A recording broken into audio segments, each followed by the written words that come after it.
में शिवाय महाशिवरात्रि की बहुत बहुत शुभकामना। महाशिवरात्रि पर भगवान शंकर की कथा भी सुनी जाती है। इसमें एक बहेले की कथा बताई है और ये व्रत फागुन मास की कृष्ण पक्ष की चतुर्दशी को किया जाता है। तो कथा ऐसी है।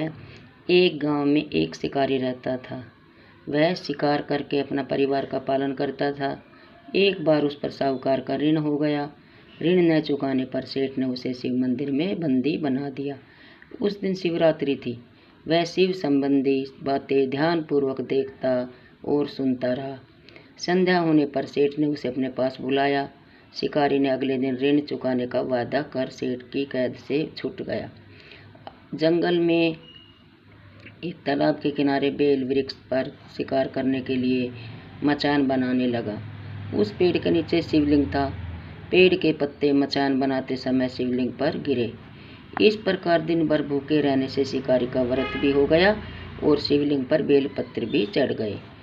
एक पहर व्यतीत होने पर एक रबणी हिरनी तालाब पर पानी पीने निकली।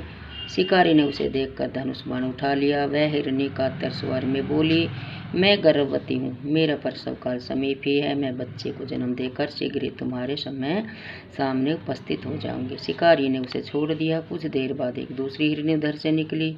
शिकारी ने फिर धनुष बाण चढ़ाया। हिरनी ने निवेदन किया, हे व्याघ्र महोदय, मैं थोड़ी देर पहले ऋतु से परिवृत हुई हूँ, कामातुर हिरणी हूँ। अपने पति से मिलन करने के बाद शीघ्र तुम्हारे समक्ष प्रस्तुत हो जाऊंगी। शिकारी ने उस हिरणी को भी छोड़ दिया।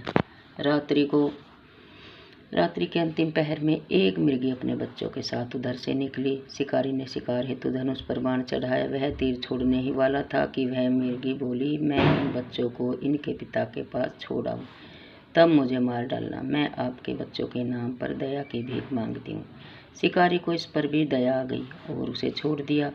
पो फटने को हुई तो एक तंदुरुस्त हिरण आता दिखाई दिया। शिकारी उसका शिकार करने के लिए उद्यत हो गया। हिरण बोला, व्याघ्र महोदय, यदि तुमने इससे पहले 3 मृगियों तथा उनके बच्चों को छोड़ दिया है तो मुझे भी मार दीजिए, ताकि मुझे उनका वियोग न सहना पड़े। अगर उनको मार दिया है तो मैं उन तीनों का पति हूँ। यदि तुमने उन्हें जीवन दान दिया हो तो मुझ पर भी कुछ समय के लिए कृपा करें। मैं उनसे मिलकर तुम्हारे सामने आत्मसमर्पण कर दूंगा। मीरक की बात सुनकर रात की सारी घटनाएं उसके दिमाग में घूम गई।